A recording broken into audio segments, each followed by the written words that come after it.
নমস্কার, মানুষের ভাষার এই বিশেষ এপিসোডে আপনাদের সকলকে স্বাগত। আমি প্রবীর রায়চৌধুরী আপনাদের সাথে। প্রসঙ্গ প্রতিবেশী রাষ্ট্র বাংলাদেশ, যে বঙ্গকে ভঙ্গ না করবার জন্য ক্ষুদিরাম প্রফুল্ল চাকি শহীদ হয়ে গেলেন। 1905 সালে লর্ড কার্জনের বঙ্গভঙ্গ সিদ্ধান্তের বিরোধী বঙ্গভঙ্গ আন্দোলন হল। রবীন্দ্রনাথ থেকে তৎকালীন সমস্ত বড় বড় বিপ্লবীরা তার প্রতিবাদ করলেন, আন্দোলন করলেন এবং অবশেষে সেই বঙ্গভঙ্গ ব্রিটিশ সরকার রদ করতে বাধ্য হলেন। সেই বঙ্গভঙ্গ হলো কংগ্রেস এবং সেই ব্রিটিশের বদান্যতায়।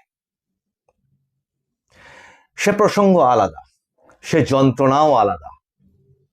ছিন্নমূল মানুষ ওপার থেকে এপারে, এপার থেকে ওপারে যাতায়াত করলেন এবং একটি বিশেষ সূত্রকে মেনে নিয়ে সেই বঙ্গভঙ্গ হলো। সেটি হচ্ছে দ্বিজাতি তত্ত্ব।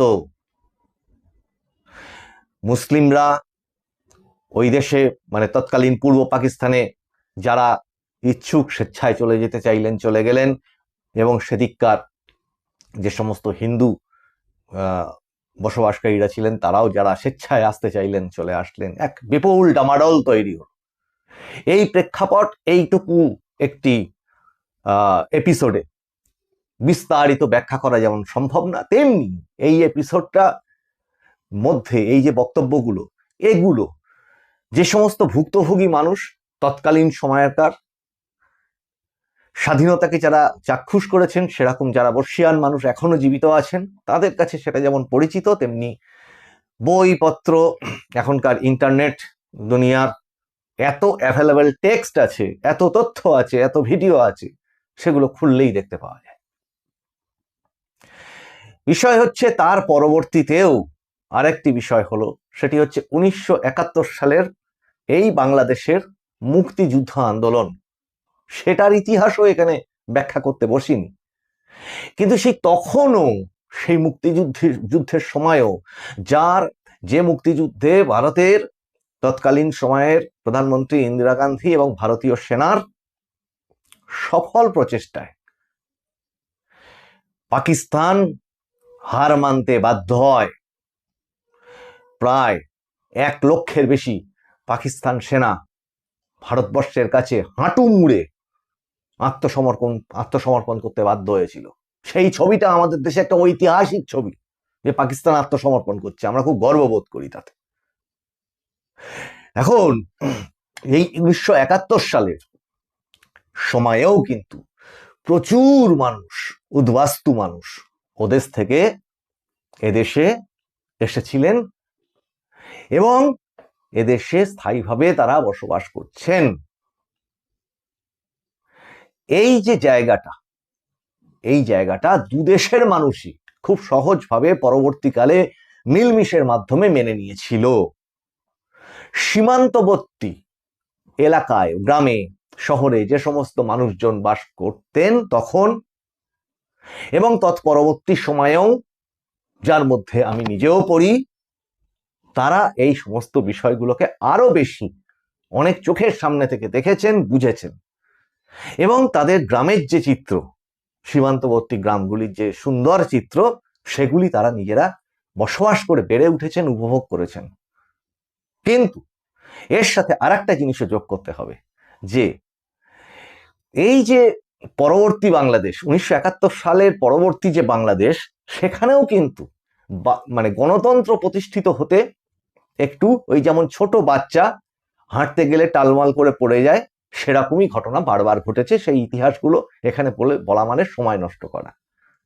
কিন্তু 1990-এর যে দশকটা, সেই 90-এর দশকে তার ঠিক আগের অংশটায় যেটা ছিল, সেটা ছিল আবার ওই রকম একটা সেনা শাসন, গণতন্ত্র প্রতিষ্ঠা, সেনা শাসন, গণতন্ত্র প্রতিষ্ঠা, সেনা শাসন, এইভাবেই কিন্তু বাংলাদেশ চলছিল।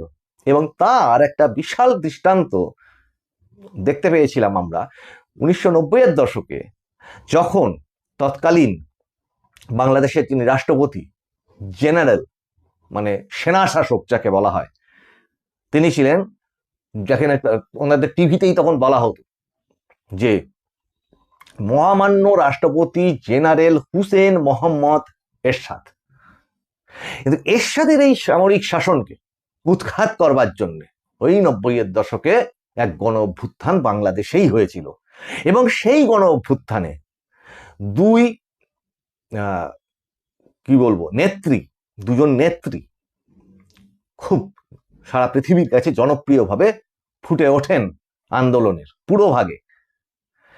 তারা হচ্ছেন এই বেগম খালেদা জিয়া, যিনি তার মানে বাংলাদেশের পূর্বতন রাষ্ট্রপতির স্ত্রী ছিলেন, এবং এই শেখ হাসিনা, যিনি বাংলাদেশের এই মুক্তিযোদ্ধার অংশে যাকে বলা হয় বঙ্গবন্ধু শেখ মুজিবুর রহমান, তার কন্যা, যে মুজিবুর রহমানকে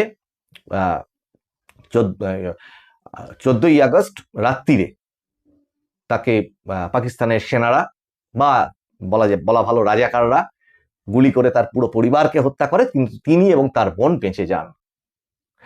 এনারা এই গণ অভ্যুত্থানে নেতৃত্ব দেন এবং বাংলাদেশে নতুনভাবে গণতন্ত্র প্রতিষ্ঠিত হয়। তৎপরবর্তীতে আমরা কি দেখেছি, এই রিসেন্টলি খুব কাছের সময়, যে সেই মাঝখানে বেগম খালেদা জিয়া প্রধানমন্ত্রী ছিলেন।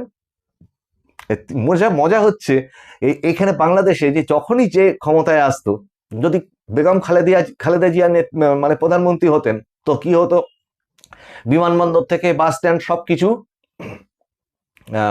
নাম পাল্টে যেত। আর যখন শেখ হাসিনা প্রধানমন্ত্রী হতেন, সেই নামগুলোকে তিনি আবার পাল্টে বঙ্গবন্ধু শেখ মুজিবুর রহমান এয়ারপোর্ট বা বিমানবন্দর এই ধরনের নাম পাল্টে দিতেন। এটা খুব একটা ইন্টারেস্টিং জিনিস। কিন্তু একটা বিষয় ছিল এই মাঝখানের পর্যায়টাতে, সেটা হচ্ছে সংস্কৃতির আদান প্রদান। এটা খুব ভারতবর্ষের সাথে বা পশ্চিমবঙ্গের সাথে খুব নিবিড় এবং গভীর ছিল।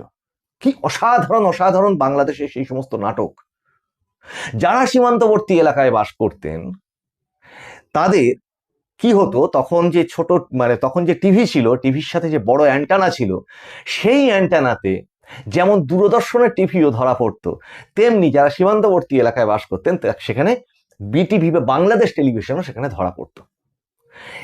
সেই বাংলাদেশ টেলিভিশনের সেই নাটকগুলো অসাধারণ হুমায়ুন আহমেদের সেই সমস্ত নাটক, যা আজও স্মরণীয়। আজ রবিবার, নক্ষত্রের রাত, বহুব্রীহি, শঙ্খনীর কারাগার, একের পর এক অসংখ্য নাটক, এবং তার সাথে সাথে মানে শুক্রবার করে রাত্রির বেলায় বিভিন্ন ধরনের অনুষ্ঠানের সাথে অসাধারণ এক একটি, মানে সেই দিনের জন্য এক একটি এপিসোড বলা যায়, এক একটি নাটক। জাহিদ হাসান থেকে শুরু করে শামী কায়সার, বিপাশা হায়াত, এই আবুল হায়াতের মেয়ে, কিংবদন্তি অভিনেতা আবুল হায়াত, আলী জাকের, তো আসাদুজ্জামান নূর, মানে, এবং এনারা কিন্তু আমাদের এই পশ্চিমবঙ্গের মাটিতেও একাধিকবার এসেছেন। এখানকার মানুষজন, এখানকার শিল্পীরা ওদেশে গেছেন। হেমন্ত মুখোপাধ্যায় থেকে মান্না দে ভীষণ জনপ্রিয় শিল্পী সেখানকার।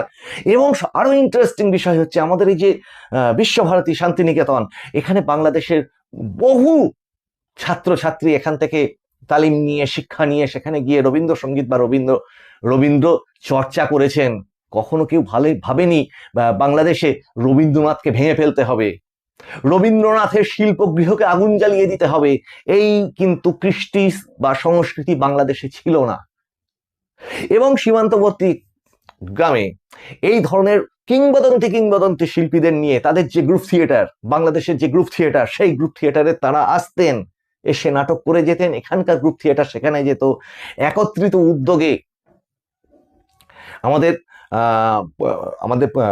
মানে কলকাতা ফুটবল ময়দানে যেমন খেলায় অংশগ্রহণ করতেন খেলোয়াড়রা, বড় খেলোয়াড়রা এসেছেন, ইস্ট বেঙ্গলের মুন্না থেকে শুরু করে আরো বড়রা, তেমনি এখানকার ফুটবল টিম গিয়ে সেখানে বাংলাদেশে টুর্নামেন্টগুলোতে অংশগ্রহণ করত। এই আদান প্রদানটা, সুস্থ আদান প্রদানটা ছিল। কিন্তু যেটির কারণে আজকের এই এপিসোডটি করা, সেটি হচ্ছে এই, এবার দ্বিতীয় অংশ, সেটা হচ্ছে এইবার যে একদম নিকট অতীতে যে গণ অভ্যুত্থানে সেই শেখ হাসিনা সরকারের পতন ঘটল, যে কোটা বিরোধী আন্দোলন, সংরক্ষণ বিরোধী যে আন্দোলন, কোটাটার বিরোধী আন্দোলন, সেটা ক্রমশ সরকার বিরোধী আন্দোলনের দিকে মোড় নেয় এবং একটা বিশৃঙ্খল পরিস্থিতির দিকে মোড় নেয়, এবং তার ফলবশত শেখ হাসিনা দেশ থেকে এক প্রকার পালাতে বাধ্য হন এবং ভারতবর্ষে রাজনৈতিক আশ্রয় নিয়েছেন বলে এখনো পর্যন্ত যা খবর। এখন বিষয় হচ্ছে তৎপরবর্তী যে বাংলাদেশ, শেখ হাসিনার এই সরকারের পতনের পরে তৎপরবর্তী যে বাংলাদেশ, সেই বাংলাদেশকে সারা পৃথিবী কি দেখলো? এক চরম উশৃঙ্খল রাজত্বের এক বাংলাদেশ, যা এক উগ্র ভারত বিরোধী বাংলাদেশের অবস্থান, এবং শুধু ভারত বিরোধী না, উগ্র হিন্দুত্ব বিরোধী এক বাংলাদেশকে দেখতে পেল। এবং তারা শুধুমাত্র যে এখানে থেমে থাকলেন তা না, তারা নিজেদের দেশের সরকারি সম্পত্তি, সংসদ ভবন, শেখ মুজিবুর রহমানের মূর্তি ভেঙে দেওয়া, যার পর নাই যা কিছু তছনছ হতে শুরু করলো। এবং তাদের যে তদারকি সরকার, তার যে প্রধান মোহাম্মদ ইউনূস, তিনি বসে বসে চুপচাপ সেগুলো দেখলেন, বা দুষ্টু লোকেরা বলে প্রশ্রয় দিতে থাকলেন। এবং একের পর এক হিন্দু গ্রাম জ্বালিয়ে দেওয়া হলো, একের পর এক হিন্দু বাড়িকে ধ্বংস করা হলো, ধর্ষণ থেকে হত্যা সবকিছু চলতে লাগলো। চিন্ময় প্রভুর গ্রেপ্তার থেকে শুরু করে দীপু দাসের হত্যাকাণ্ড, আরো পরপর পরপর বললে মানে শেষ হবে না। এগুলো যেগুলো সংবাদ মাধ্যমে খুব প্রকটভাবে প্রকাশ্যে এসছে, আর যেগুলো প্রকাশ্যে আসেনি তার সংখ্যাই বা কত। বাংলাদেশ যেন এক নরককুণ্ডে পরিণত হয়েছিল। তৎপরবর্তীতে সামগ্রিক বিশ্বের চাপে বাংলাদেশ নির্বাচন করতে, ওই তদারকি সরকার নির্বাচন করতে বাধ্য হলো, এবং সেই নির্বাচনের ফল বেরোলো। এবং যে ফলটা বেরোলো সেটা এখানকার যারা এই সীমান্তবর্তী দেশ অঞ্চলের মানুষজন, দেশের নাগরিক এবং রাজ্যের বিরোধী দল বিজেপি যে আওয়াজটা বারবার করে তুলেছে, সেই চিত্রটাকে ওপেন করে দিল, পরিষ্কার করে চোখের সামনে নিয়ে আসলো, যেটি আমার স্ক্রিনের ডান দিকে আপনারা এখন দেখতে পাচ্ছেন। সেটা কি? যেটা আমরা এই যে চিত্রটা, এই চিত্রটা কিন্তু শুভেন্দু অধিকারী, বিরোধী দলনেতা, তিনি তার এক্স হ্যান্ডেলে পোস্ট করেছেন। কিন্তু এই চিত্রটা উনি পোস্ট করেছেন বলে ওনার তৈরি করা চিত্র না, এটা ইন্টারনেটে এই মুহূর্তে সার্চ দিন। এটা হচ্ছে বাংলাদেশের এইবারের যে ইলেকশন হলো তার ফাইনাল রেজাল্ট। এই ইলেকশনের আগে কি হলো? নির্বাসিত, দেশ থেকে প্রায় নির্বাসিত হয়েছিলেন যে তারেক রহমান, এই মানে প্রাক্তন যে প্রধানমন্ত্রী বেগম খালেদা জিয়ার মৃত্যু হলো নির্বাচনের ঠিক আগে আগে, এবং তিনি দেশে প্রত্যাবর্তন করলেন। এবং তিনি দেশে প্রত্যাবর্তন করবার পর দেশে যে ভোট হলো, তাতে বিএনপি বা বেগম খালেদা জিয়ার যে দল, তারেক রহমানের যে দল, সেই দল 209খানা, 300-র কাছাকাছি আসনের মধ্যে 209খানা আসনে ল্যান্ডস্লাইড ভিক্টরি বা একেবারে নিরঙ্কুশ জয় পেল।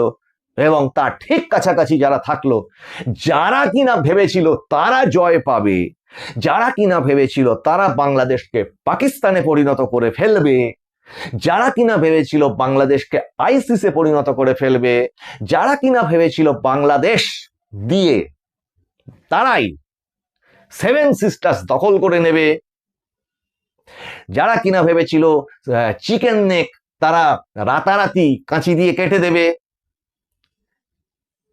তারা পর্যুদস্ত হলো। তাদের বাংলাদেশে এই মুহূর্তে খুঁজেই পাওয়া যাচ্ছে না। জামাতি ইসলাম। এবং এই জামাত নিয়ে কিন্তু অভিযোগ আজকে নয়, দীর্ঘদিনের।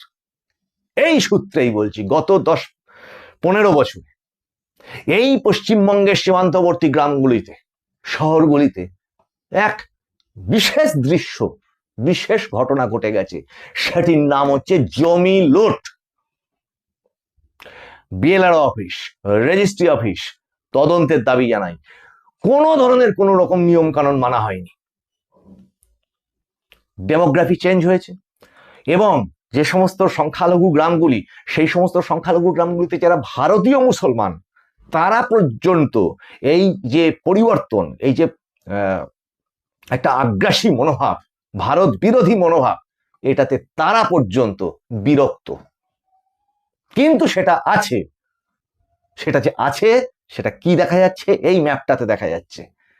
এই যে 64টা আসনে জামাত জিতেছে, সেই 64টা আসন আপনারা দেখুন, যেটা এই মুহূর্তে প্রচন্ড চিন্তার বিষয় ভারতবর্ষের কাছে, যে এই ভারত বিরোধী, চরম ভারত বিরোধী এই জামাত জিতলো কোথায়? একদম পশ্চিমবঙ্গের সীমান্তবর্তী যে জায়গাগুলি রয়েছে সেখানে। এবং যে যে জেলাগুলো খেয়াল করুন, একদম ওপরে কোচবিহার থেকে জলপাইগুড়ি, দিনাজপুর এবং মালদা, বীরভূমটা একটু ভিতর দিকে হলেও সেটাও এফেক্টেড। এই যে সবুজ, পশ্চিমবঙ্গের গায়ে যে সবুজ করে দেওয়া রয়েছে যে অংশগুলো, সেগুলো। তারপরে আসুন নদিয়া, ভীষণভাবে একদম একদম গায়ে গায়ে এফেক্টেড। সবচেয়ে কোথায়, কোন জায়গাটা? নদিয়া। এবং সব থেকে 1 নম্বরে ক্ষতিগ্রস্ত বা এর দ্বারা প্রভাবিত বা একেবারে এর গায়ে গায়ে কোনটা? সেটা হচ্ছে উত্তর 24 পরগনা, আর দক্ষিণ 24 পরগনা তো বটেই, কিন্তু তারও আগে উত্তর 24 পরগনা। এই চিত্রটা কিন্তু সবাইকে দেখিয়ে দিল যে কোথায় ঠিক কোন জায়গাটায় গন্ডগোলটা হচ্ছে। কি গন্ডগোল হচ্ছে?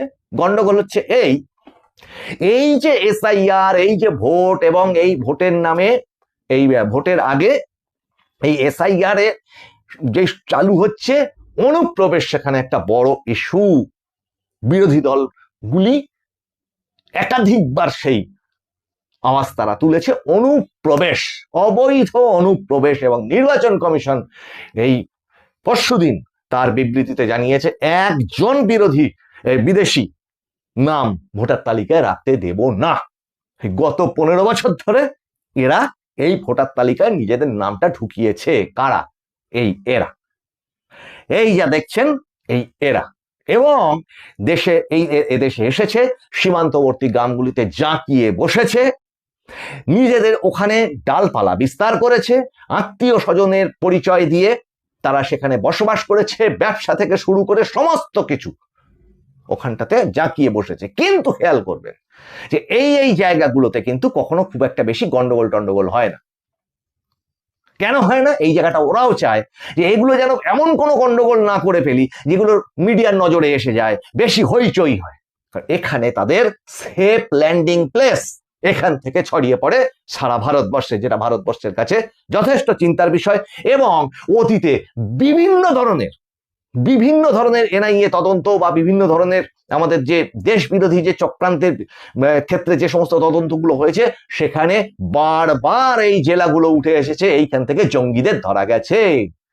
এবং এখানে শুভেন্দু অধিকারী যে ম্যাপটার মধ্যে দিয়ে যে প্রসঙ্গটা উল্লেখ করেছেন, এই যে মাদ্রাসা প্রসঙ্গ, মাদ্রাসা শিক্ষা ব্যবস্থা নিয়ে এপিসোড করলে আর একটা এপিসোড করা যাবে, সেটা নিয়ে আলাদা বিষয়। সংখ্যালঘুদের ধর্ম নিয়ে এই মানুষের ভাষার তরফ থেকে কোনো ধরনের কোনো রকম বক্তব্য নেই। একটু আগেই বললাম, এপিসোডের প্রথম থেকে সেটা বলে চলেছি, হিন্দু মুসলমান একসাথে হাত ধরাধরি করে এই দেশের মাটিতে বসবাস করেছে। এখনো বিজেপি শাসিত রাজ্যগুলোতে তারা বসবাস করছে, কোথাও কোনো অসুবিধা হচ্ছে না তো। এখানে কেন দেখো অসুবিধা? কোন বিজেপি শাসিত রাজ্যে কোন মুসলমান নিয়ে কখন, কোথায়, কবে কত বড় বড় গন্ডগোল হচ্ছে বলে আপনারা শুনছেন? কই হচ্ছে না তো, এখানে কেন হচ্ছে? এটা একটা বড় প্রশ্ন। তেমনি আপনারা বলতেই পারেন যে এটা কি কোনো সংখ্যালঘুদের বিরুদ্ধে কথা বলছি? না, এ দেশের সংখ্যালঘু, দেশকে ভালোবেসে যারা আছেন তাদের বিরুদ্ধে কেন কথা বলতে যাব? একসাথে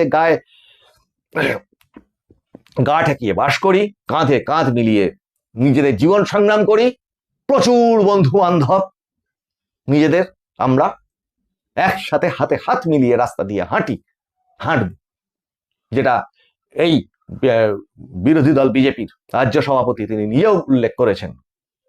কি মহরমের মিছিল এবং দুর্গাপুজোর বিসর্জনের মিছিল এক রাস্তা দিয়ে দুটো লেন ধরে যাক, শান্তিপূর্ণভাবে যাক, এটাই তো চায়, এটাই ভারতবর্ষ চায়।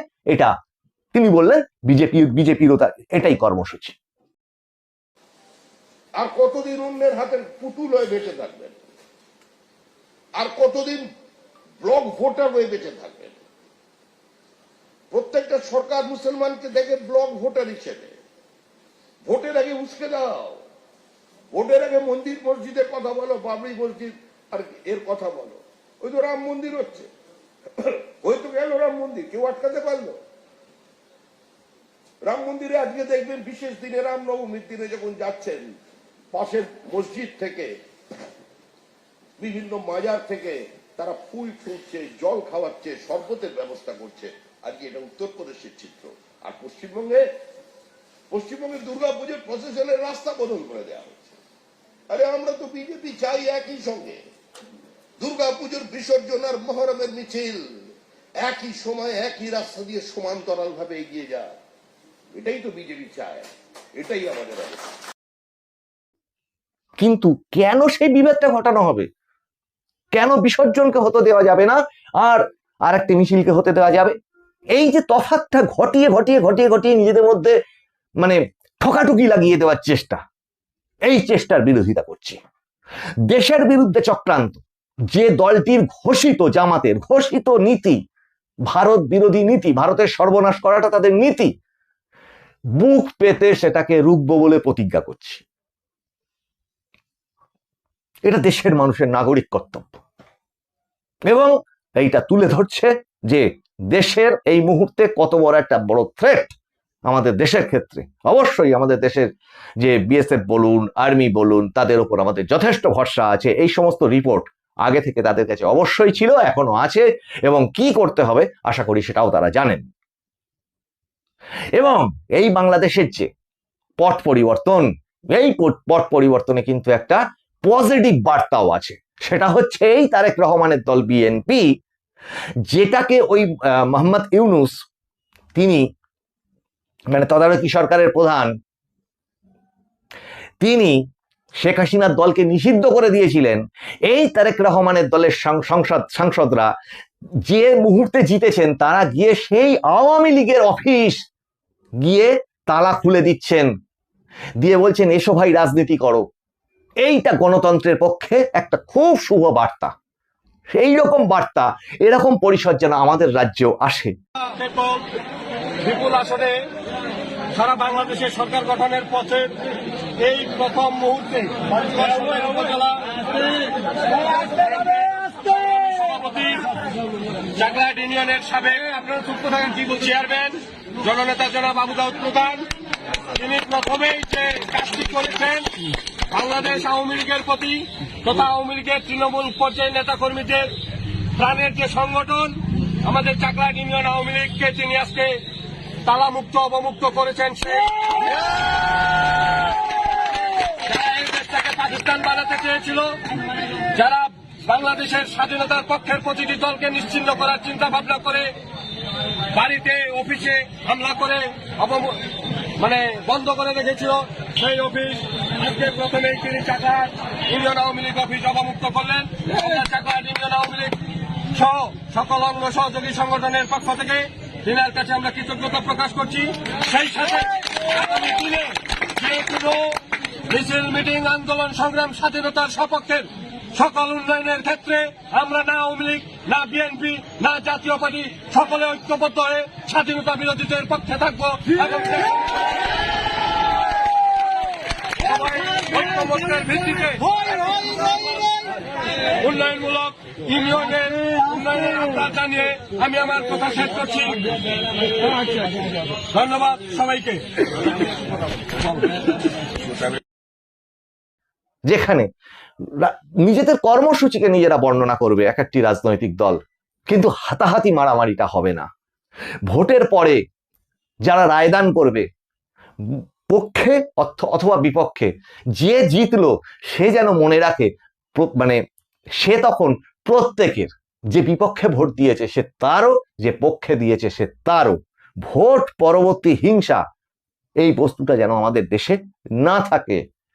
কিন্তু এই প্রসঙ্গ ভুলে গেলে আবার চলবে না যে এই যে ভোটার লিস্টের সংশোধন যে কতটা দরকার ছিল, সেটা এই বাংলাদেশের ইলেকশন এবং তার এই রেজাল্ট এবং তার এই ইনফোগ্রাফিক, এই চিত্রটা এই ছবিটা পরিষ্কার করে দিল যে কতটা জরুরি ছিল আমাদের দেশে এই পশ্চিমবঙ্গের এই এসআইআর। কিভাবে আমাদের পুরো পশ্চিমবঙ্গটা, মানে পশ্চিমবঙ্গের যে ডেমোগ্রাফি, জনবিন্যাস, ভূবিন্যাসের মধ্যে যে জনবিন্যাস, সেটাই পাল্টে গেছে। সীমান্তবর্তী গ্রামগুলোয় গেলে বোঝা যাবে। ট্রেনে উঠুন, হাসনাবাদ লোকালে উঠুন, উঠে ওই মুখ যান, গেলেই বুঝতে পারবেন কিভাবে কি কি চেঞ্জ এসেছে। আপনারা আরো আরো সীমান্তবর্তী গ্রামগুলোতে হাঁটাহাঁটি করুন, ঘুরে একটুখানি গাড়ি করে চক্কর মেরে চলে আসলে হবে না, সেখানে থাকতে হবে, বসবাস করুন। সেখানকার যে মুসলিম ভাই বোনেরা যারা এই দেশে দীর্ঘদিন ধরে বসবাস করছেন, তারা পর্যন্ত বিরক্ত হয়ে উঠেছে এদের অত্যাচারে। কারণ এরাই হচ্ছে সেই শেখ শাহজাহান সন্দেশখালীর। এরকম শাহজাহান একা না, এরা ধীরে ধীরে মুঘল সাম্রাজ্য গড়ে তুলেছে, সর্বনাশা এক মুঘল সাম্রাজ্য গড়ে তুলেছে, যা ভারত বিরোধী। এবং এরা এই ধর্মের বিষ এই গ্রামগুলোর মধ্যে ছড়িয়ে দিয়ে পুরো এলাকাটাকে একটা দেশ বিরোধী রূপ দেওয়ার চেষ্টা করছে। এবং কে না জানে, আমাদের প্রাক্তন মুখ্যমন্ত্রী প্রয়াত বুদ্ধদেব ভট্টাচার্য সিপিআইএম এর মামামলে তিনি তখনই বলে দিয়েছিলেন এই মাদ্রাসাগুলো হচ্ছে, এই গজিয়ে ওঠা বেআইনি মাদ্রাসাগুলো হচ্ছে জঙ্গি তৈরির আঁতুর ঘর। এবং এই ধরনের বেআইনি মাদ্রাসা কেন রম রম করে চলবে, সেই চিত্রটা এই ইনফোগ্রাফিক্সে কত কোটি টাকা আপনারা স্ক্রিনের উপর দেখতেই পাচ্ছেন, জুম করেও দেখতে পারেন, শুভেন্দু অধিকারীর এক্স হ্যান্ডেলেও দেখতে পারেন, বা নিজেরা গুগল সার্চ করে দেখতে পারেন।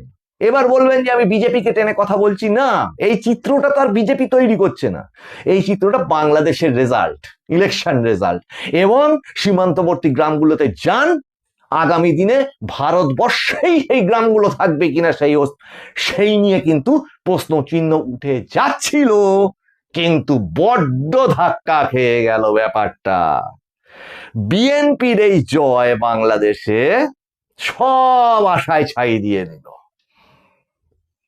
এবং এই তারেক রহমান ভোটে জেতার পর প্রথম ফোন করলেন কাকে? ভারতবর্ষের প্রধানমন্ত্রী নরেন্দ্র মোদী মহাশয়কে। এবং প্রথম নিমন্ত্রণ জানালেন তার শপথ গ্রহণে কাকে? আরো 13টি রাষ্ট্রের সঙ্গে প্রথম নিমন্ত্রণ জানালেন এই ভারতবর্ষের প্রধানমন্ত্রী নরেন্দ্র মোদী মহাশয়কে। তাহলে কি দাঁড়ালো? এই যে পরিস্থিতি, এই পরিস্থিতির সাথে যদি যারাই এই কাজগুলো করছে, কোন একটি দেশের সরকার, কোন একটি রাজ্যের সরকার, কোন একটি প্রশাসন যদি তাকেই তোল্লাই দিতে থাকে, সেই ধরনের কাজকর্মগুলোকে মদত দিতে থাকে, তাহলে তো সেটা ভয়ঙ্কর অবস্থা গিয়ে দাঁড়াবে, সেখানে বাস করাটাই কঠিন হবে। আবার বলছি, উল্লেখ করছি, প্রশাসন থেকে একদম আদালত পর্যন্ত ভারতবর্ষের সমস্ত গণতান্ত্রিক পরিকাঠামোর সবাইকে এই প্রত্যেকটি গ্রামে জমি লুট হয়েছে, হিন্দুদের জমি লুট হয়েছে, অসহায় ভাবে তাদের উপর এতটাই চাপ সৃষ্টি করা হয়েছে এই গত 10 থেকে 15 বছর যাবত। কেউ কেউ সর্বশান্ত হয়ে সবকিছু ছেড়ে দিয়ে অন্যত্র আশ্রয় নিতে বাধ্য হয়েছে। কোথায়? এই ভারতবর্ষে, এই পশ্চিমবঙ্গে। প্রমাণ আছে ঠিক সময় মতো, অসংখ্য প্রমাণ আছে, কিন্তু প্রত্যেকটা রেজিস্ট্রি অফিস, প্রত্যেকটা বিএলআর অফিস, যা যা কাজ হয়েছে সব বেআইনি হয়েছে। বিপুল বিশাল জমি কেলেঙ্কারি, লক্ষ লক্ষ কোটি কোটি টাকার জমি কেলেঙ্কারি, সব জমি উদ্ধার করতে হবে। কিন্তু আগামীতে যে সরকারই আসুক তাদের কাছে আবেদন থাকবে। মানুষের ভাষার এটি ছিল একটি বিশেষ এপিসোড, কিন্তু এই এপিসোডটা এখানে শেষ হচ্ছে না, এর একটি কন্টিনিউশন পার্ট থাকছে, এবং হয়তো একাধিক কন্টিনিউশন পার্টে এই বিষয়টাকে নিয়ে আমরা ফিরে আসব। আমরা সেই সমস্ত গ্রামেও যাওয়ার চেষ্টা করব, দেখানোর চেষ্টা করব সীমিত সামর্থ্যে পরিস্থিতিটা ঠিক কি, উস্কানিটা ঠিক কোন জায়গা থেকে হতে পারে এই সমস্ত করতে গিয়ে আমার নিজের জীবন বিপন্ন হতে পারে, কিন্তু মাথায় রাখতে হবে আমার নাম, আমি এখানে নিজের নাম আত্মপ্রচার করছি না, অহংকার করছি না, কিন্তু আমার নামটা সবাইকে জানিয়ে রাখছি, প্রবীর রায়চৌধুরী আমার নাম। মানুষের ভাষায় আপনাদের এপিসোডগুলো কেমন লাগছে জানাবেন। আমার পূর্বপুরুষ মুঘল তাড়িয়েছিল, রাজা প্রতাপাদিত্য জগন্নাথ মন্দির দখল আটকে দিয়েছিলেন মুঘলদের হাত থেকে, এবং এই রাজা প্রতাপাদিত্য মান সিংহের সঙ্গে লড়াই করে শহীদ হয়েছিলেন বারাণসীতে গিয়ে, আর সেই লড়াইটা হয়েছিল এই বাংলাতেই। আমার পূর্বপুরুষরা ব্রিটিশ ঠ্যাঙিয়ে তাড়িয়েছে। কাজেই এইগুলো বললাম এই কারণে, যারা কমেন্ট করেন কোথা থেকে গজিয়ে উঠলো তাদের ছোট্ট রেফারেন্স দিয়ে রেখে দিলাম। পরবর্তীতে খাদ্য আন্দোলন থেকে শুরু করে আমার পরিবার বহু কিছু আন্দোলনের প্রত্যক্ষ অংশগ্রহণকারী।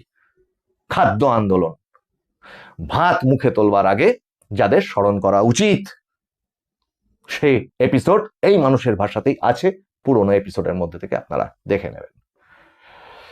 আজকের এপিসোডে এই পর্যন্ত। শেষের অংশটুকু বললাম বলে ভাববেন না যে আত্মম্ভরিতা করলাম, ক্ষমা চাইছি, কিন্তু কখনো কখনো একটু নিজের যদি পরিচয়টা না দিই তাহলে তো মানুষ বুঝতে পারবে না তুমি কে হে বাপু।